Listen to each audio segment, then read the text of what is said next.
ਸਾਡੇ ਵਰਗੇ ਬੰਦੇ ਜਾਂ ਜਿਹੜੇ ਵੀ ਪ੍ਰਚਾਰਕ ਸੀ ਜਾਂ ਕੁਝ ਮੋਹਤਬਾਰ ਬੰਦੇ ਉੱਥੇ ਬੈਠੇ ਹੈ ਔਰ ਸਾਰਾ ਪੰਜਾਬ ਬੰਦ ਹੋ ਗਿਆ ਹੈ ਤੇ ਇਹ ਇਕੱਲੇ ਪ੍ਰਸ਼ਾਸਨ ਦਾ ਆਪਣਾ ਨਿੱਜੀ ਫੈਸਲਾ ਨਹੀਂ ਹੋ ਸਕਦਾ। ਸਰਕਾਰ ਤੋਂ ਉਸ ਵੇਲੇ ਦੇ ਵੱਡੇ ਲੀਡਰਾਂ ਤੋਂ ਪੁੱਛੇ ਬਿਨਾ ਲਾਠੀਚਾਰਜ ਨਹੀਂ ਹੋ ਸਕਦਾ। ਮਾਸਟਰ ਮਾਈਂਡ ਲੱਭਣ ਦੀ ਬਜਾਏ ਕਿ ਜਿਨ੍ਹਾਂ ਨੇ ਗੁਰੂ ਗ੍ਰੰਥ ਸਾਹਿਬ ਦੀ ਬੇਅਦਬੀ ਕੀਤੀ ਹੈ, ਮਾਸਟਰ ਮਾਈਂਡ ਲੱਭਣ ਦੀ ਬਜਾਏ ਰੋਸ ਧਰਨੇ ਵਿੱਚ ਬੈਠੀਆਂ ਸੰਗਤਾਂ ਉੱਤੇ ਲਾਠੀਚਾਰਜ ਕਰ ਦਿੱਤਾ ਗਿਆ, ਜੋ ਕਿ ਬੜਾ ਗਲਤ ਸੀ। ਕੱਲਾ ਸਿੱਖ ਉਦੋਂ ਰੌਲਾ ਪਾ ਰਿਹਾ ਸੀ ਤਾਂ ਸਰਕਾਰ ਨੂੰ ਕਿਵੇਂ ਨਹੀਂ ਪਤਾ ਹੋਏਗਾ ਵੀ ਕੀ ਬਰਗਾੜੀ ਵਿੱਚ ਇੰਨੇ ਬੰਦੇ ਬੈਠੇ ਹੈ, ਕੌਣ ਬੰਦੇ ਬੈਠੇ ਹੈ, ਉਹਨਾਂ ਤੇ ਲਾਠੀਚਾਰਜ ਹੋਣ ਲੱਗਿਆ। ਇਹ ਉਹਨਾਂ ਨੂੰ ਸਾਰਾ ਪਤਾ ਹੋਏਗਾ, ਅੱਜ ਚਾਹੇ ਉਹ ਮੁੱਕਰ ਜਾਣ। ਹਾਂਜੀ, ਵਾਹਿਗੁਰੂ ਜੀ ਕਾ ਖਾਲਸਾ, ਵਾਹਿਗੁਰੂ ਜੀ ਕੀ ਫਤਿਹ। ਆਪਾਂ ਸਦਾ ਹੀ ਇਹ ਸੋਚਦੇ ਹਾਂ ਕਿ ਫਰੀडम ਆਫ ਬਿਲੀਵ ਹੈ ਤੇ ਫਰੀडम ਆਫ ਸਪੀਚ ਹੈ। ਹਰ ਬੰਦਾ ਚਾਹੇ ਉਹ ਕਿਸੇ ਪੱਥਰ ਨੂੰ ਮੰਨਦਾ ਆ, ਚਾਹੇ ਉਹ ਕਿਸੇ ਬੰਦੇ ਨੂੰ ਰੱਬ ਮੰਨਦਾ ਆ ਤੇ ਚਾਹੇ ਉਹ ਸ਼੍ਰੀ ਗੁਰੂ ਗ੍ਰੰਥ ਸਾਹਿਬ ਜੀ ਨੂੰ ਮੰਨਦਾ ਆ, ਹਰ ਬੰਦੇ ਨੂੰ ਫਰੀडम ਆਫ ਬਿਲੀਵ ਇੱਥੇ ਹੈ ਔਰ ਰੱਖਣਾ ਚਾਹੀਦਾ। ਦੂਸਰਾ ਪੱਖ ਹੈ ਫਰੀडम ਆਫ ਸਪੀਚ। ਅਸੀਂ ਕਿਸੇ ਬਾਰੇ ਕਹਿ ਸਕਦੇ ਹਾਂ ਕਿ ਮੈਂ ਉਹਨੂੰ ਨਹੀਂ ਮੰਨਦਾ, ਪਰ ਉਹਦੀ ਬੇਅਦਬੀ ਕਰਨੀ, ਚਾਹੇ ਉਹ ਕੋਈ ਮੂਰਤੀ ਹੋਵੇ, ਚਾਹੇ ਉਹ ਕੋਈ ਗ੍ਰੰਥ ਹੋਵੇ, ਇਹਦਾ ਹੱਕ ਕਿਸੇ ਨੂੰ ਨਹੀਂ ਹੈ। ਸੋ ਕਈ ਸਾਲ ਪਹਿਲਾਂ ਆਪਾਂ ਸਾਰੇ ਹੀ ਜਾਣਦੇ ਹਾਂ ਕਿ 12-13 ਤਰੀਕ ਦਾ ਧਰਨਾ ਲੱਗਾ ਸੀ ਕੋਟਕਪੂਰਾ ਚੌਂਕ ਦੇ ਵਿੱਚ ਤੇ 14 ਤਰੀਕ ਨੂੰ ਸਵੇਰੇ ਬਰਗਾੜੀ ਜਿਹੜਾ ਕੋਟਕਪੂਰਾ ਚੌਂਕ ਦੇ ਵਿੱਚ ਸਵੇਰੇ ਆਰਾਮ ਨਾਲ ਪਾਠ ਕਰਦੀਆਂ ਸੰਗਤਾਂ ਦੇ ਉੱਤੇ ਲਾਠੀਚਾਰਜ ਕੀਤਾ ਗਿਆ ਸੀ ਪ੍ਰਸ਼ਾਸਨ ਵੱਲੋਂ। ਉਹਦੇ ਸਬੰਧ ਵਿੱਚ ਸਿੱਟ ਨੇ ਮੈਨੂੰ ਅੱਜ ਬੁਲਾਇਆ ਸੀ। ਅਗਲਾ ਸਵਾਲ, ਕਿੱਦਾਂ ਦੀ ਗੱਲਬਾਤ ਹੋਈ ਤੁਹਾਡੀ?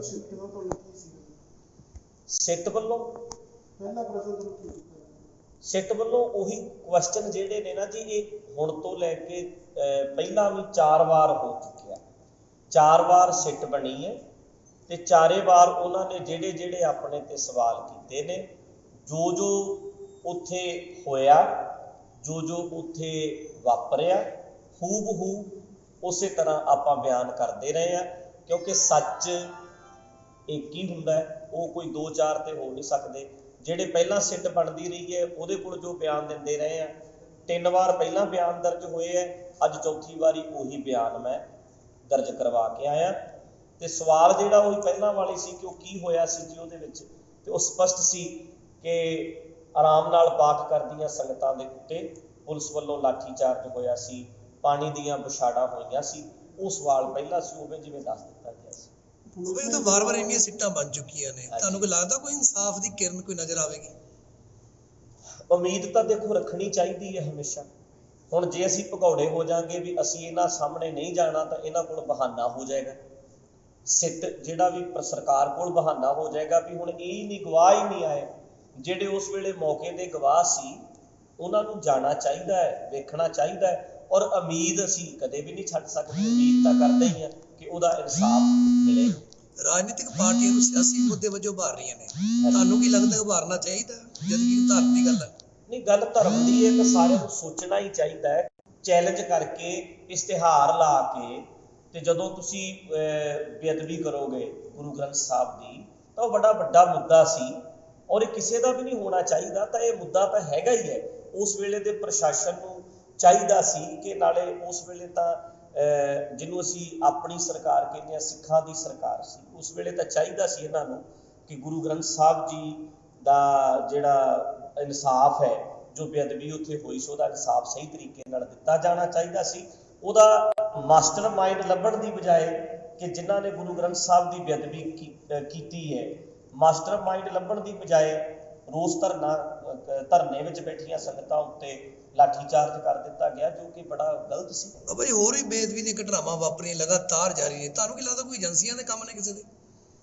ਉਹ ਤਾਂ ਹੁਣ ਇਹਨਾਂ ਨੇ ਘੋਖ ਕਰਨੀ ਹੈ ਜੀ ਕਿ ਕੌਣ ਕਰਾ ਰਿਹਾ, ਇਹਦੇ ਪਿੱਛੇ ਕੌਣ ਹੋ ਸਕਦਾ। ਉਹ ਤਾਂ ਚਾਹੀਦਾ ਇਹਨਾਂ ਨੂੰ ਏਜੰਸੀਆਂ ਹੀ ਹੋ ਸਕਦੀਆਂ ਨੇ ਜਾਂ ਕੋਈ ਕੁਝ ਵੀ ਹੋ ਸਕਦਾ। ਮਤਲਬ ਅਸੀਂ ਨਹੀਂ ਕਹਿ ਸਕਦੇ ਵੀ ਕੌਣ ਹੈ, ਪਰ ਇਹ ਤਾਂ ਸਰਕਾਰ ਨੂੰ ਲੱਭਣਾ ਚਾਹੀਦਾ। ਹਾਂਜੀ।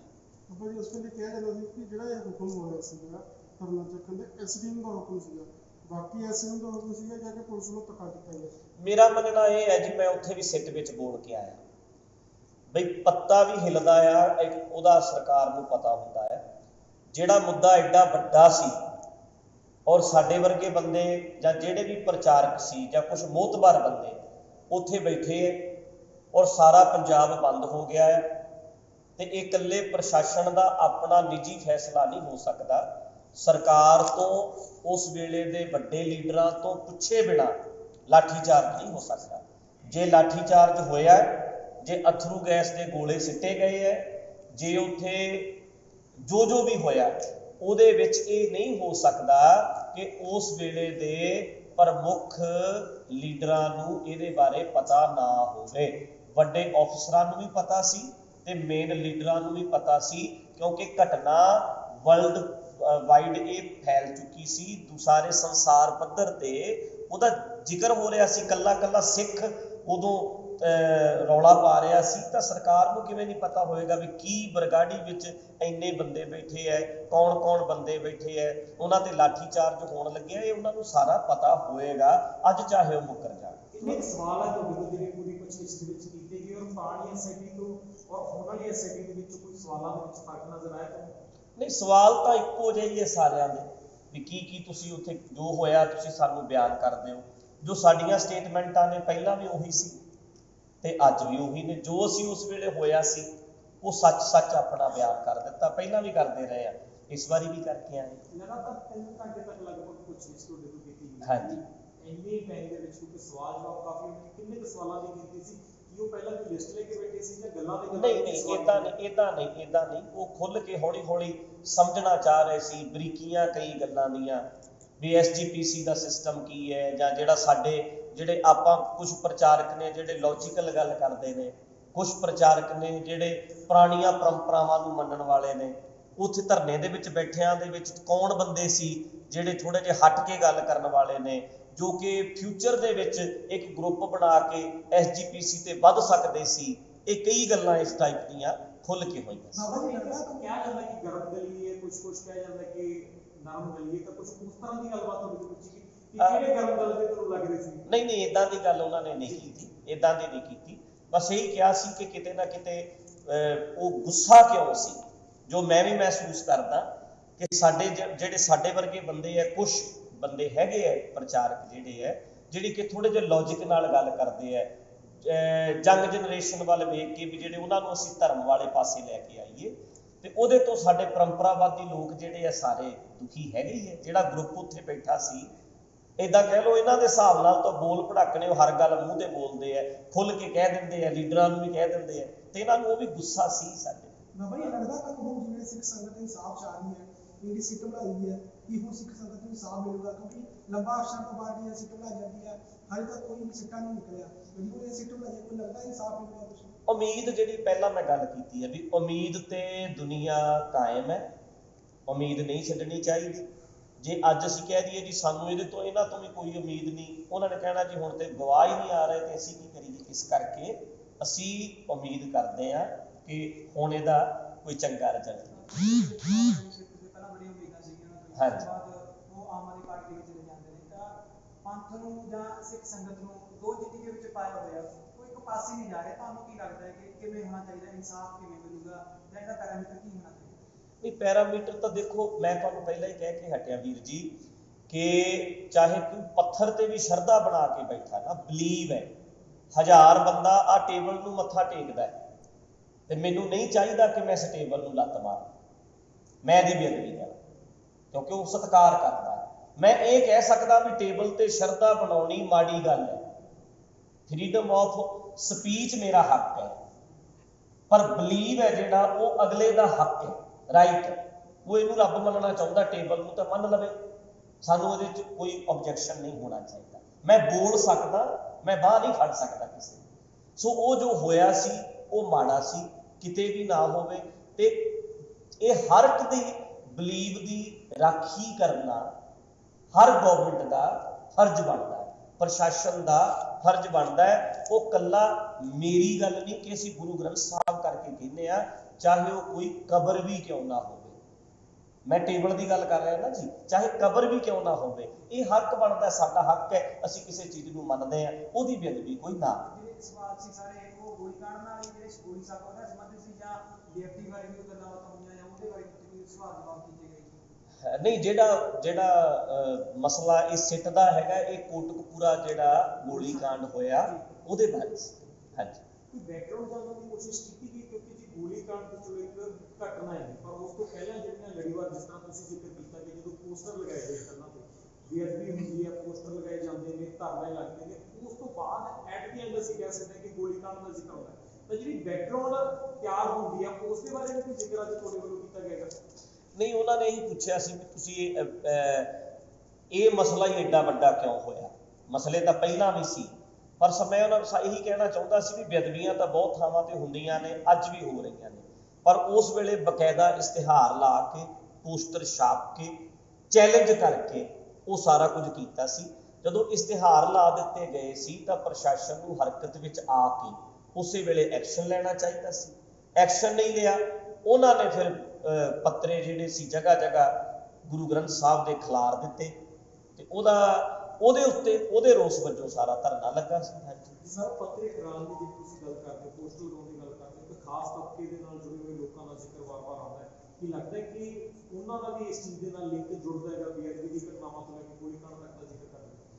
ਹਾਂ, ਉਹ ਤਾਂ ਫਿਰ ਜੇ ਉਹ ਤਾਂ ਸਾਹਮਣੇ ਆਊਗਾ ਹੀ ਜੀ। ਉਹ ਤਾਂ ਜਿੱਦਾਂ ਪਹਿਲਾਂ ਅੱਜ ਤੱਕ ਦੱਸਿਆ ਜਾਂਦਾ ਰਿਹਾ ਹੈ ਕਿ ਸਰਸੇ ਵਾਲਿਆਂ ਦੇ ਜਿਹੜੇ ਪ੍ਰੇਮੀ ਸੀ, ਉਹਨਾਂ ਦਾ ਇਹਦੇ ਵਿੱਚ ਰੋਲ ਹੈਗਾ, ਉਹ ਤਾਂ ਪਤਾ ਲੱਗ ਜਾਣਾ ਆਉਣ ਵਾਲੇ ਸਮੇਂ। ਬਾਬਾ ਜੀ, ਵਿਰੋਧੀ ਕਹਿ ਰਹੇ ਨੇ ਸਿੱਟ ਬਣਾਈ ਗਈ ਹੈ ਵੀ ਪੰਜਾਬ ਸਰਕਾਰ ਨੇ 2022 ਨੂੰ ਲੈ ਕੇ ਜਿਹੜਾ ਆਪਣੀ ਜਿਹੜੀ ਸਟ੍ਰੈਟਜੀ ਤਿਆਰ ਕੀਤੀ ਹੈ ਉਹ 2022 ਦੇ ਵਿੱਚ ਯੂਜ਼ ਕਰ ਰਹੀ ਹੈ। ਕੀ ਸਮਝਦੇ ਹੋ? ਕੁਛ ਵੀ ਉਹ ਤਾਂ ਸੋਚਿਆ ਜਾ ਸਕਦਾ ਜੀ। ਉਹ ਤਾਂ ਇੱਕ ਦੂਜੇ ਦੇ ਉੱਤੇ ਰਾਜਨੀਤਿਕ ਪਾਰਟੀਆਂ ਨੂੰ ਕਹਿਣਾ ਹੀ ਹੁੰਦਾ, ਉਹਨਾਂ ਨੇ ਸਾਰੇ ਕਹਿ ਰਹੇ ਆ। 2017 ਦੇ ਇਲੈਕਸ਼ਨ ਦੇ ਵਿੱਚ ਇਹ ਮੁੱਦਾ ਕਾਫੀ ਭਾਰੀ ਰਿਹਾ ਗਿਆ, ਚਾਹੇ ਅਸੀਂ ਡਰੱਗ ਦੀ ਗੱਲ ਕਰੀਏ, ਦੂਸਰਾ ਬੇਅਦਬੀਆਂ ਦਾ ਔਰ ਗੋਲੀकांड ਦਾ। 2022 ਦੇ ਇਲੈਕਸ਼ਨ ਆ ਗਏ, ਕੈਪਟਨ ਅਮਰਿੰਦਰ ਸਿੰਘ ਕਹਿ ਰਹੇ ਕਿ 4 ਹਫ਼ਤਿਆਂ ਦੇ ਇਨਸਾਫ ਦਿਵਾਵਾਂਗੇ। 22 ਤੋਂ 6 ਮਹੀਨੇ ਪਹਿਲਾਂ ਕਿ ਫਿਰ ਉਹੀ ਤਰ੍ਹਾਂ ਉਸੇ ਤਰ੍ਹਾਂ ਮੁੱਦੇ ਦੇ ਇੱਕ ਵਾਰ ਫਿਰ ਉਛਾਲਿਆ ਜਾ ਰਿਹਾ ਹੈ। ਕੀ ਲੱਗਦਾ ਕਿ ਸਰਕਾਰਾਂ ਵੱਲੋਂ ਵੀ ਇੱਕ ਤਰੀਕੇ ਦੇ ਨਾਲ ਇਲੈਕਸ਼ਨ ਦੇ ਤੌਰ ਤੇ ਇਸ ਏਜੰਡੇ ਨੂੰ ਵਰਤਿਆ ਜਾਵੇ? ਨਹੀਂ, ਸਾਰੇ ਏਜੰਡੇ ਇਹਨਾਂ ਨੇ ਵਰਤਨੇ ਹੁੰਦੇ ਆ, ਪਰ ਇਹਨਾਂ ਨੂੰ ਗੁਰੂ ਗ੍ਰੰਥ ਸਾਹਿਬ ਵਾਲਾ ਜਿਹੜਾ ਏਜੰਡਾ ਆ ਇਹਨੂੰ ਨਹੀਂ ਵਰਤਣਾ ਚਾਹੀਦਾ। ਜੇ ਇਹਨਾਂ ਨੇ ਕਸਮਾਂ ਖਾਧੀਆਂ ਨੇ ਜਾਂ ਜੇ ਇਹਨਾਂ ਨੇ ਕਿਹਾ ਸੀ ਕਿ ਅਸੀਂ ਬਰਗਾੜੀ ਦਾ ਇਨਸਾਫ ਦਿਵਾਵਾਂਗੇ ਤਾਂ ਉਹ ਦੇਣ ਵੀ ਕੰਮ ਕਰ ਰਿਹਾ। ਤੁਹਾਡੇ ਨਾਲ ਗੱਲਬਾਤ ਕੀਤੀ, ਲੱਗਦਾ ਕਿ ਹੈ ਇਹਨਾਂ ਦਾ ਨਿਜ਼ਾਮ ਕੰਮ ਵੀ ਸੀ ਸੁਣਦਾ ਹੈ, ਜਿਹੜੇ ਲੋਕ ਨੇ ਉਹਨਾਂ ਨਾਲ ਜੁੜੇ ਹੋਏ ਹੈ, ਮਸਲਾ ਇਨਸਾਫ ਦਾ। ਮੈਂ ਪਹਿਲਾਂ ਵੀ ਬੋਲ ਚੁੱਕਿਆ ਜੀ ਤੁਹਾਡੇ ਆਉਣ ਤੋਂ ਵੀ ਉਮੀਦ ਤੇ ਦੁਨੀਆ ਕਾਇਮ ਹੈ। ਪਹਿਲਾਂ 3 ਵਾਰ ਅੱਗੇ ਬਿਆਨ ਦੇ ਕੇ ਆਏ ਆ, 3 ਵਾਰ ਸਿੱਟ ਬਣੀ ਹੈ, ਹੁਣ 4ਥੀ ਵਾਰ ਬਣੀ ਹੈ, ਤੇ ਇਸ ਕਰਕੇ ਅਸੀਂ ਤਾਂ ਉਮੀਦ ਹੀ ਕਰ ਸਕਦੇ ਹਾਂ। ਹੁਣ ਜੇ ਇਹ ਨਹੀਂ ਕਹਿ ਸਕਦੇ ਵੀ ਸਾਨੂੰ ਉਮੀਦ ਕੋਈ ਨਹੀਂ, ਅਸੀਂ ਇਹਨਾਂ ਸਾਹਮਣੇ ਜਾਣਾ ਨਹੀਂ, ਜੇ ਅਸੀਂ ਇਹ ਕਵਾਂਗੇ ਤਾਂ ਫਿਰ ਤਾਂ ਉਹਨਾਂ ਕੋਲ ਖੁੱਲ੍ਹਾ ਸੌਖਾ ਹੋ ਗਿਆ ਉਹਨਾਂ ਲਈ ਵੀ ਗਵਾਹ ਹੀ ਨਹੀਂ ਆਏ, ਅਸੀਂ ਕੀ ਕਰੀਏ, ਸਿੱਟ ਅੱਗੇ ਤੋਂ ਬਣੇਗੀ ਨਹੀਂ। ਅਸੀਂ ਆਪਣੀ ਜੋ ਸੱਚ ਉੱਥੇ ਹੋਇਆ, ਜੋ ਵੇਖਿਆ, ਉਹ ਜਾ ਕੇ ਇਹਨਾਂ ਦੇ ਸਾਹਮਣੇ ਰੱਖ ਦਿੰਦੇ ਆ। ਸਾਰੀ ਦੁਨੀਆ ਵੀ ਵੇਖ ਰਹੀ ਹੈ ਵੀ ਸਿੱਟ ਵੀ ਬਣੀ ਸੀ, ਗਵਾਹ ਭੁਗਤੇ ਸੀ, ਫਿਰ ਸਿੱਟ ਬਣੀ ਸੀ, ਫਿਰ ਗਵਾਹ ਭੁਗਤੇ ਸੀ, ਫਿਰ ਸਿੱਟ ਬਣੀ ਸੀ, ਫਿਰ ਗਵਾਹ ਭੁਗਤੇ ਸੀ, ਹੁਣ ਫਿਰ ਸਿੱਟ ਬਣੀ, ਹੁਣ ਫਿਰ ਗਵਾਹ ਭੁਗਤ ਰਹੇ। ਉਹ ਸਾਰੇ ਲੋਕ ਵੇਖ ਰਹੇ ਹੈ, ਤੇ ਜੇ ਨਹੀਂ ਕੋਈ ਇਨਸਾਫ ਹੋਏਗਾ ਤਾਂ ਵੀ ਲੋਕ ਵੇਖ ਲੈਣਗੇ। ਫਿਰ ਅਗਲੀ ਕਚਹਿਰੀ ਹੁੰਦੀ ਹੈ ਜਨਤਾ ਦੀ ਕਚਹਿਰੀ। ਡੈਮੋਕ੍ਰੇਸੀ ਵਿੱਚ ਇੱਕ ਜੱਜ ਹੈ, ਇੱਕ ਉਹ ਕਚਹਿਰੀ ਲੱਗਦੀ ਹੈ, ਫਿਰ ਜਨਤਾ ਦੀ ਕਚਹਿਰੀ ਲੱਗਦੀ ਹੈ। ਬਾਬਾ ਜੀ, ਡੇਰਾਵਾਦ ਜਿਹੜੀ ਪੰਜਾਬ ਦੀ ਰਾਜਨੀਤੀ ਨੂੰ ਦਰਜਨੇ ਡੇਰਾਵਾਦ ਨਾਲ ਜੋੜਿਆ ਜਾਂਦਾ ਹੈ। 2022 ਦੀਆਂ ਚੋਣਾਂ ਭਵਿੱਖ 'ਚ ਖੜੀਆਂ ਨੇ। ਹਾਂਜੀ, ਕਿੱਦਾਂ ਦੀ ਅਪੀਲ ਕਰਨਾ ਚਾਹੋਗੇ ਲੋਕਾਂ ਨੂੰ ਵੀ ਕਿੱਦਾਂ ਦਾ ਲੋਕਤੰਤਰ ਕਿੱਦਾਂ ਦਾ ਹੋਣਾ ਚਾਹੀਦਾ? ਹਾਂ, ਲੋਕਤੰਤਰ ਵਾਸਤੇ ਤਾਂ ਗੱਲ ਕਲੀਅਰ ਹੈ ਜੀ ਕਿ ਅਸੀਂ ਖੁਦ ਸਿਆਣੇ ਹੋਈਏ, ਚਾਹੇ ਉਹ ਕੋਈ ਹੋਵੇ। ਅਸੀਂ ਬੋਤਲਾਂ ਦੇ ਉੱਤੇ ਨਾ ਵਿਕੀਏ, ਆਪਣੇ ਆਪ ਨੂੰ ਨਾ ਵੇਚੀਏ। ਜਦੋਂ ਅਸੀਂ ਆਪਣੀ ਵੋਟ ਵੇਚ ਦਿੰਦੇ ਹਾਂ ਤਾਂ ਆਪਣੀ ਜ਼ਮੀਰ ਵੇਚ ਦਿੰਦੇ ਹਾਂ। ਸਾਨੂੰ ਸੋਚਣਾ ਚਾਹੀਦਾ, ਸਮਝਦਾਰ, ਇਮਾਨਦਾਰ, ਮਿਹਨਤੀ ਲੀਡਰ ਜਿਹੜੇ ਹੈ ਉਹ ਅੱਗੇ ਲੈ ਕੇ ਆਉਣੇ ਚਾਹੀਦੇ ਆ, ਜਿਹੜੇ ਸਾਡਾ ਲੋਕਾਂ ਦਾ ਭਲਾ ਕਰ ਸਕਣ, ਕੁਝ ਕਰ ਸਕਣ। ਹਾਂਜੀ, ਜਿਹੜਾ ਨੌਜਵਾਨਾਂ ਨੂੰ ਰੁਜ਼ਗਾਰ ਦੇ ਸਕਣ, ਲੋਕਾਂ ਨੂੰ ਭਿਖਾਰੀ ਬਣਾਉਣ ਦੀ ਬਜਾਏ ਰੁਜ਼ਗਾਰ ਦਿੱਤਾ ਜਾਵੇ। ਅਗਲਾ ਇੱਜ਼ਤ ਨਾਲ, ਅਣਖ ਨਾਲ, ਭਿਖਾਰੀ ਬਣ ਕੇ ਨਹੀਂ, ਇੱਜ਼ਤਦਾਰ ਬਣ ਕੇ, ਸਿਰ ਉੱਚਾ ਕਰਕੇ ਆਪਣੀ ਜ਼ਿੰਦਗੀ ਜੀਵੇ। ਬੱਚਿਆਂ ਨੂੰ ਰੁਜ਼ਗਾਰ, ਜਿਹੜੀ ਵੀ ਪਾਰਟੀ ਦਿੰਦੀ ਹੈ ਜਾਂ ਜਿਹੜੇ ਵੀ ਬੰਦੇ ਅੱਗੇ ਲੱਗਦੇ ਆ ਉਹਨਾਂ ਨੂੰ ਅੱਗੇ ਲਾਉਣਾ ਚਾਹੀਦਾ ਸਾਨੂੰ। ਬਾਕੀ ਇਹ ਲੋਕਾਂ ਨੇ ਸੋਚਣਾ ਕਿ ਉਹ ਆਪ ਸਿਆਣੇ ਬਣਨ ਔਰ ਸਿਆਣੇ ਲੀਡਰ ਚੁਣ। ਅਸੀਂ ਉੱਦਾਂ ਦੀ ਸਰਕਾਰ ਹੀ ਸਾਨੂੰ ਮਿਲਦੀ ਹੈ ਜਿੱਦਾਂ ਦਾ ਅਸੀਂ ਡਿਜ਼ਰਵ ਕਰਦੇ ਹਾਂ। ਹਰ ਕੌਮ ਨੂੰ, ਹਰ ਦੇਸ਼ ਨੂੰ ਉੱਦਾਂ ਦੀ ਸਰਕਾਰ ਹੀ ਮਿਲਦੀ ਹੈ ਜਿੱਦਾਂ ਦੀ ਲੋਕ ਡਿਜ਼ਰਵ ਕਰਦੇ ਆ। ਜੇ ਅਸੀਂ ਕਹਿੰਦੇ ਹਾਂ ਸਾਡੀਆਂ ਸਰਕਾਰਾਂ ਮਾੜੀਆਂ ਰਹੀਆਂ ਨੇ, ਇਹਦਾ ਮਤਲਬ ਜਿਨ੍ਹਾਂ ਨੇ ਚੁਣੇ ਨੇ ਉਹ ਮਾੜੇ ਹਨ। ਤੇ ਜੇ ਉਹ ਚਾਹੁੰਦੇ ਹੈ ਕਿ ਸਰਕਾਰਾਂ ਚੰਗੀਆਂ ਹੋਣ, ਸਿਸਟਮ ਚੰਗਾ ਹੋਵੇ, ਤੇ ਆਪ ਚੰਗੇ ਬਣਨਾ ਪੈਣਾ। ਬੋਤਲਾਂ ਤੇ ਵਿਕਣਾ ਛੱਡ ਦਈਏ, ਅਸੀਂ ਖੁਦ ਸੋਚੀਏ, ਆਪਣੇ ਬੱਚਿਆਂ ਦੇ ਭਵਿੱਖ ਬਾਰੇ ਸੋਚੀਏ ਤੇ ਪੰਜਾਬ ਬਾਰੇ ਸੋਚੀਏ। ਬਾਬਾ ਜੀ ਦੁਕਾਨ ਵਾਲੇ ਵੀ ਹੈ, ਕੋਈ ਦੁਕਾਨ ਤੁਸੀਂ ਪਿੱਛੇ ਬੰਦ ਕਰਕੇ ਗਏ ਸੀ। ਇਹ ਦੇਖੋ, ਜੇ ਮੇਰੇ ਜਾਣ ਕਰਕੇ ਸਾਡਾ ਟਕਸਾਲੀ ਗਰੁੱਪ ਰੌਲਾ ਪਾਉਂਦਾ ਹੈ, ਪੱਗਾਂ ਲਾਉਂਦਾ ਹੈ ਤੇ 1000 ਬੰਦਾ ਪੁਲਿਸ ਦਾ ਲੱਗਦਾ ਹੈ, ਉਹ ਮੈਨੂੰ ਨਹੀਂ ਲੱਗਦਾ ਕਿ ਮੈਂ ਇਹੋ ਜਿਹੇ ਮਾਹੌਲ ਵਿੱਚ ਪ੍ਰੋਗਰਾਮ ਕਰ ਸਕਦਾ। ਤੁਹਾਡੇ ਸੋਸ਼ਲ ਮੀਡੀਆ ਦੇ ਲੋਕ ਜਿਹੜੇ ਕਹਿ ਰਹੇ ਨੇ ਮੇਰਾ ਦੁਕਾਨ ਲਗਾਓ, ਉਹ ਮੈਨੂੰ ਤਾਂ ਬਹੁਤ ਕਹਿੰਦੇ ਨੇ ਕਿ ਤੁਸੀਂ ਪ੍ਰੋਗਰਾਮ ਕਰੋ, ਪਰ ਮੈਂ ਆਪਣਾ ਪ੍ਰੋਗਰਾਮ ਇੱਥੇ ਕਰਦਾ। ਮੈਂ ਨਹੀਂ ਚਾਹੁੰਦਾ ਕਿ ਕਿਸੇ ਸਿੱਖ ਦਾ ਕਤਲ ਹੋਵੇ, ਕੋਈ ਰੌਲਾ ਪਵੇ, ਕੋਈ ਲੜਾਈ ਪਵੇ। ਉਹਦੇ ਨਾਲੋਂ ਚੰਗਾ ਤੁਸੀਂ ਆਪਣੇ ਘਰ ਬੈਠ ਜਾਓ। ਮੈਂ ਆਪਣੇ ਘਰ ਬੈਠਾ ਇੱਥੇ ਆਪਣਾ ਪ੍ਰੋਗਰਾਮ ਕਰ ਲੈਂਦਾ, ਪਰ ਜੇ ਮੈਂ ਜਾਊਂਗਾ ਤਾਂ ਕੋਈ ਰੌਲਾ ਪਊਗਾ, ਰੌਲਾ ਪਏਗਾ ਤਾਂ ਸਿੱਖ ਲੜਦੇ ਚੰਗੇ ਨਹੀਂ। ਮਸਲਾ ਹੋਰ ਸੋਸ਼ਲ ਮੀਡੀਆ ਦੇ ਉੱਤੇ ਕਾਫੀ ਗਰਮਾਇਆ ਹੋਇਆ ਹੈ ਕਿ ਕਿਸੇ ਦੇ ਕੋਲ ਵੱਡੀ ਮਾਤਰਾ ਦੇ ਵਿੱਚ ਨਸ਼ੀਲੇ ਪਦਾਰਥ ਬਰਾਮਦ ਹੋਏ ਨੇ, ਉਹਨਾਂ ਦਾ ਜਿਹੜਾ ਲਿੰਕ ਜੋੜਿਆ ਜਾ ਰਿਹਾ ਕਮਿਸ਼ਨ ਦਬਾਅ ਦੇ ਨਾਲ ਜੁੜਿਆ। ਹੁਣ ਇੱਥੇ ਤੁਸੀਂ ਸਾਰੇ ਬੰਦੇ ਆਏ ਹੋਏ ਬੈਠੇ ਹੋ ਮੇਰੇ ਕੋਲ, ਤੁਹਾਡੇ ਵਿੱਚੋਂ ਕੱਲ ਨੂੰ ਕੋਈ ਬਲਾਤਕਾਰ ਦੇ ਵਿੱਚ ਫਸ ਜਾਂਦਾ, ਉਹਦੇ ਵਿੱਚ ਮੈਂ ਦੋਸ਼ੀ ਨਹੀਂ ਨਾ ਹੋ ਜਾਂਦਾ। ਕੋਈ ਵੀ ਵੀਰ ਮੇਰੇ ਨਾਲ ਸਿਕਿਉਰਿਟੀ ਕਰਨ ਆ ਸਕਦਾ ਹੈ, ਸੇਵਾ ਕਰਨ ਵਾਸਤੇ ਆ ਸਕਦਾ ਹੈ। ਉਸ ਤੋਂ ਬਾਅਦ ਉਸ ਬੰਦੇ ਦਾ ਅੱਗੇ ਭਤੀਜਾ ਡੱਗ ਵਿੱਚ ਫਸ ਜਾਂਦਾ ਤਾਂ ਇਹਦਾ ਮਤਲਬ ਉਹ ਦੋਸ਼ੀ ਨਹੀਂ ਜਾਂ ਫਿਰ ਮੈਂ ਦੋਸ਼ੀ ਵੀ ਹੋ ਜਾਂਦਾ। ਬਾਕੀ ਅੰਡਰ ਟਰਾਇਲ ਹੈ, ਜੇ ਉਹ ਬੰਦੇ ਨੇ ਗਲਤੀ ਕੀਤੀ ਹੋਏਗੀ ਉਹਦੀ ਉਹਨੂੰ ਸਜ਼ਾ ਮਿਲ ਜਾਏਗੀ, ਤੇ ਜੇ ਠੀਕ ਹੋਏਗਾ ਤਾਂ ਬਚ ਕੇ ਨਿਕਲ ਆਏਗਾ। ਇਹਦੇ ਵਿੱਚ ਆਪਾਂ ਦੋਸ਼ੀ ਨਹੀਂ ਹੁੰਦੇ। ਹਜ਼ਾਰਾਂ ਲੋਕ ਫੋਟੋਆਂ ਖਿਚਾਉਂਦੇ ਹੈ, ਆਪਾਂ ਕੱਲੇ ਕੱਲੇ ਦੀ ਇਦਾਂ ਥੋੜਾ ਕਰਦੇ ਆ ਵੀ ਤੂੰ ਕਿੱਥੋਂ ਆਇਆ ਹੈ ਜਾਂ ਕੱਲ ਨੂੰ ਤੂੰ ਕੀ ਕਰੇਗਾ, ਆਪਾਂ ਗਰੰਟੀ ਨਹੀਂ ਲੈ ਸਕਦੇ। ਮੈਂ ਆਪਣੇ ਸਕੇ ਭਰਾ ਭਤੀਜੇ ਦੀ ਵੀ ਗਰੰਟੀ ਨਹੀਂ ਲੈ ਸਕਦਾ, ਮੈਂ ਬਾਹਰਲਿਆਂ ਦੀ, ਮੈਂ ਆਪਣੀ ਗੱਲ ਕਰ ਸਕਦਾ, ਆਪਣੇ ਭਰਾ ਦੀ ਵੀ ਗੱਲ ਨਹੀਂ ਕਰ ਸਕਦਾ। ਇੱਕ ਤੁਸੀਂ ਗੱਲ ਕੀਤੀ ਕਿ ਟਕਸਾਲ ਬਾਰੇ ਗੱਲ ਕੀਤੀ ਜਾਂ ਤੁਹਾਡਾ ਆਪਸੇ ਵੀ ਜਿਹੜਾ ਵਿਵਾਦ ਚੱਲ ਰਿਹਾ ਹੈ ਕਿ ਦੋਵੇਂ ਤਰ੍ਹਾਂ ਦੇ ਵੱਲੋਂ ਕਦੇ ਕੋਸ਼ਿਸ਼ ਨਹੀਂ ਕੀਤੀ ਗਈ ਕਿ ਹਾਂ ਇੱਕ ਬੈਠ ਕੇ ਸਿਰ ਜੋੜ ਕੇ ਬੈਠ ਕੇ ਇਹਨਾਂ ਮਸਲਿਆਂ ਨੂੰ ਸੁਲਝਾਇਆ ਜਾਵੇ ਕਿ ਸਾਡਾ ਆਪਸ ਦੇ ਵਿੱਚ ਰੌਲਾ ਕੀ ਹੈ। ਇਹ ਲੋਕ ਦੋ ਜਿੱਤੀ ਦੇ ਵਿੱਚ ਪੈ ਰਹੇ ਨੇ ਕਿ ਸਹੀ ਕੌਣ ਹੈ, ਤੁਸੀਂ ਸਹੀ ਕਹਿ ਰਹੇ ਹੋ, ਟਕਸਾਲ ਸਹੀ ਕਹਿ ਰਹੀ ਹੈ, ਨਿਹੰਗ ਸਿੰਘ ਜਥੇਬੰਦੀ। ਪਰ ਕਤਲ, ਮੇਰੀ ਸੁਣਿਓ ਗੱਲ, ਵਿਚਾਰਾਂ ਦੇ ਮਤਭੇਦ ਲੱਖ ਹੋ ਸਕਦੇ ਨੇ, ਪਰ ਬੰਦਾ ਮਾਰਨਾ ਤਾਂ ਕਦੇ ਵੀ ਸਹੀ ਨਹੀਂ। ਕਿਸੇ ਦਾ ਬੰਦਾ ਮਾਰਨਾ ਤਾਂ ਸਹੀ ਨਹੀਂ। ਛਬੀਲ ਲਾ ਕੇ ਸ਼ਰੇਆਮ ਬੰਦਾ ਮਾਰਨਾ ਤਾਂ ਗਲਤ ਰਹੂਗਾ ਨਾ ਜੀ। ਤੇ ਆਪਾਂ ਇਦਾਂ ਦਾ ਕੋਈ ਕੰਮ ਕੀਤਾ ਅੱਜ ਤੱਕ ਨਹੀਂ ਕੀਤਾ। ਸਿੱਖ ਲੜਨਾ ਪੈਣਾ, ਆਪਾਂ ਸਟੇਜਾਂ ਵੀ ਛੱਡਤੀਆਂ, ਦੀਵਾਨ ਵੀ ਬੰਦ ਕਰਤੇ, ਮੈਂ ਆਪਣੇ ਘਰ ਬਹਿ ਗਿਆ, ਸਭ ਕੁਝ ਛੱਡ ਕੇ ਘਰ ਬੈਠ ਗਿਆ। ਪਰ ਇਸ ਕਰਕੇ ਇਹਨੂੰ ਅਸੀਂ ਬਰਾਬਰ ਦੀ ਲੜਾਈ ਨਹੀਂ ਕਰ ਸਕਦੇ। ਇੱਕ ਹਮਲਾਵਰ ਧਿਰ ਹੈ, ਹਮਲਾ ਕਰਦੀ ਹੈ ਬਾਰ-ਬਾਰ, ਇੱਕ ਪੀੜਤ ਧਿਰ ਹੈ ਜਿਹਦੇ ਨਾਲ ਧੱਕਾ ਕੀਤਾ ਜਾਂਦਾ। ਇੱਕ ਤਾਂ ਅਸੀਂ ਇਹਨੂੰ ਬਰਾਬਰ ਨਹੀਂ ਕਰ ਸਕਦੇ। ਦੂਸਰੀ ਗੱਲ ਇਹ ਹੈ, ਸਮਝੌਤਾ ਹੀ ਸਮਝੌਤਾ। ਮੈਂ ਦੇਖੋ ਸਾਰੇ ਚੈਨਲਾਂ ਤੇ ਬੋਲ ਰਿਹਾ, ਉਸ ਵੇਲੇ ਦੀ ਸਾਰੀ ਸਰਕਾਰ ਮੇਰੇ ਕੋਲ ਆਈ ਸੀ ਜਿਨ੍ਹਾਂ ਨੇ ਕਿਹਾ ਸੀ ਕਿ ਭਾਈ ਸਾਹਿਬ ਚਲੋ ਟਕਸਾਲ ਨਾਲ ਸਮਝੌਤਾ ਕਰ ਲਓ। ਮੇਰੀ ਸਟੇਟਮੈਂਟ ਉਦੋਂ ਵੀ ਇਹ ਸੀ ਤੇ ਅੱਜ ਵੀ ਇਹ ਹੈ। ਉਹਨਾਂ ਨੂੰ ਸਪਸ਼ਟ ਰੂਪ ਵਿੱਚ ਕਹਿਣਾ ਚਾਹੀਦਾ ਹੈ ਕਿ ਸਾਡੇ ਤੋਂ ਬੰਦਾ ਮਾਰਨ ਵਾਲੀ ਗਲਤੀ ਹੋਈ ਸੀ, ਉਹ ਗਲਤੀ ਮੰਨ ਲੈਣਗੇ ਤੇ ਸਮਝੌਤੇ ਸਮਝੌਤੇ। ਹੁਣ ਜੇ ਆਪਾਂ ਕਹੀਏ ਵੀ ਅਗਲੇ ਨੇ ਗਲਤੀ ਵੀ ਨਹੀਂ ਮੰਨਣੀ, ਬੰਦਾ ਵੀ ਮਾਰੂਗਾ ਤੇ ਰਣਜੀਤ ਸਿੰਘ ਜਾ ਕੇ ਸਮਝੌਤਾ ਕਰ ਲਵੇ, ਫਿਰ ਇੰਨਾ ਨੀਵਾਂ ਨਹੀਂ ਹੋਇਆ ਜਾ ਸਕਦਾ। ਹਾਂ, ਉਹ ਕਹਿਣ ਵੀ ਸਾਥੋਂ ਗਲਤੀ ਹੋ ਗਈ, ਆਪਾਂ ਕਹਾਂਗੇ ਆਪਾਂ ਭਰਾ ਠੀਕ ਹੈ, ਤੁਸੀਂ ਗਲਤੀ ਜਿਵੇਂ ਸਿੱਖਾਂ ਦਾ ਜਿਹੜਾ ਇਤਿਹਾਸ ਰਿਹਾ ਹੈ ਕਿ ਘੋੜੀਆਂ ਦੀ ਕਾਟੀਆਂ ਤੇ ਇਹਨਾਂ ਨੂੰ ਆਪਣਾ ਬੜਾ ਲੰਬਾ ਬਤਾਉਣਾ ਪਿਆ, ਇਤਿਹਾਸ ਆਪਣਾ ਆਪ ਨਹੀਂ ਲਿਖ ਸਕੇ, ਤਾਂ ਇਹ ਵੀ ਹੋ ਸਕਦਾ ਹੈ ਕਿ ਬੜੀਆਂ ਰਲਗੱਡਾਂ ਉਸ ਵਕਤ ਹੋ ਸਕਦੀਆਂ ਨੇ, ਹੋਈਆਂ ਹੋਣ ਜਾਂ ਨਹੀਂ ਵੀ ਹੋਈਆਂ ਹੋਣ, ਇਹਨਾਂ ਬਾਰੇ ਸਪਸ਼ਟ ਨਹੀਂ ਹੈਗਾ। ਤਾਂ ਕਿਉਂ ਨਹੀਂ ਸਾਰੀ ਪੰਥਕ ਧਿਰਾਂ ਦੀ ਗੱਲਬਾਤ ਕਰ ਰਹੇ, ਕਿਉਂ ਨਹੀਂ ਸਾਰੀ ਪੰਥਕ ਧਿਰਾਂ ਇਕੱਠੀਆਂ ਹੋ ਕੇ ਕਹਿ ਰਹੀਆਂ ਕਿ ਹਾਂ ਅਸੀਂ ਬਹਿ ਕੇ ਇਸ ਰੌਲੇ ਨੂੰ ਖਤਮ ਕਰ ਦਿੰਦੇ। ਵਧੀਆ ਗੱਲ ਹੈ ਜੀ। ਹੁਣ ਤਾਂ ਪੰਥਕ ਧਿਰਾਂ ਕੱਲੀਆਂ ਰਹਿ ਗਈਆਂ, ਮੈਂ ਤਾਂ ਅਲੱਗ ਹੋ ਗਿਆ। ਮੈਨੂੰ ਤਾਂ ਉਹਨਾਂ ਨੇ ਕਹਿਤਾ ਨਾ ਇਹਨੂੰ ਸੁਣੋ, ਨਾ ਇਹਨੂੰ ਸ਼ੇਅਰ ਕਰੋ। ਮੈਨੂੰ ਤਾਂ ਪੰਥ ਵਿੱਚ ਗਿਣਦੇ ਹੀ ਨਹੀਂ, ਮੈਨੂੰ ਤਾਂ ਪੰਥ ਦਾ ਹਿੱਸਾ ਹੀ ਨਹੀਂ ਗਿਣਦੇ। ਅਕਾਲ ਤਖਤ ਸਾਹਿਬ ਨੇ ਕਿਹਾ ਵੀ ਇਹਨੂੰ ਸੁਣਿਆ ਨਾ ਜਾਵੇ, ਇਹਨੂੰ ਸ਼ੇਅਰ ਨਾ ਕੀਤਾ ਜਾਵੇ। ਮੈਂ ਆਪਣੇ ਤਰੀਕੇ ਨਾਲ ਆਪਣੀ ਗੱਲ ਕਰਦਾ। ਜਿਹੜਾ ਪੰਥ ਬਚਿਆ ਆ, ਜਿਹੜਾ ਅਸਲ ਪੰਥ ਹੈ ਅੱਜ, ਉਹ ਪੰਥ ਨੂੰ ਚਾਹੀਦਾ ਕਿ ਇਹਦਾ ਹੱਲ ਕਰੇ।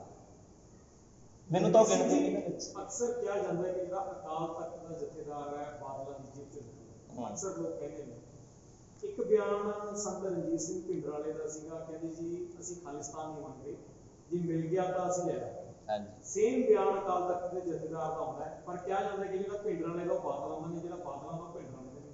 ਇਸ ਬਿਆਨ ਨੂੰ ਦੋਨਾਂ ਨੂੰ ਜਦੋਂ ਮਿਲਾ ਕੇ ਦੇਖਦੇ ਹੋ ਤਾਂ ਕਿਸ ਤਰ੍ਹਾਂ ਦੇਖਦੇ ਹੋ? ਮੈਨੂੰ ਤੁਹਾਡੀ ਗੱਲ ਪ੍ਰੋਪਰ ਨਹੀਂ ਸਮਝ ਨਹੀਂ ਲੱਗੀ। ਅਕਸਰ ਅਕਾਲ ਤਖਤ ਦਾ ਜਥੇਦਾਰ ਕਿਹਾ ਜਾਂਦਾ ਕਿ ਜੀ ਪ੍ਰਕਾਸ਼ ਸਿੰਘ ਬਾਦਲ ਦੇ ਵੱਲੋਂ ਨਿਯੁਕਤ ਕੀਤਾ ਜਾਂਦਾ। ਹਾਂਜੀ ਕਿਹਾ ਜਾਂਦਾ ਕਿ ਜਿਹੜਾ ਵਿਅਕਤੀ ਪ੍ਰਕਾਸ਼ ਸਿੰਘ ਬਾਦਲ ਦੇ ਨਾਲ ਹੈ ਉਹ ਸੰਤ ਜਰਨੈਲ ਸਿੰਘ ਭਿੰਡਰਾਂਵਾਲੇ ਦੇ ਨਾਲ ਨਹੀਂ।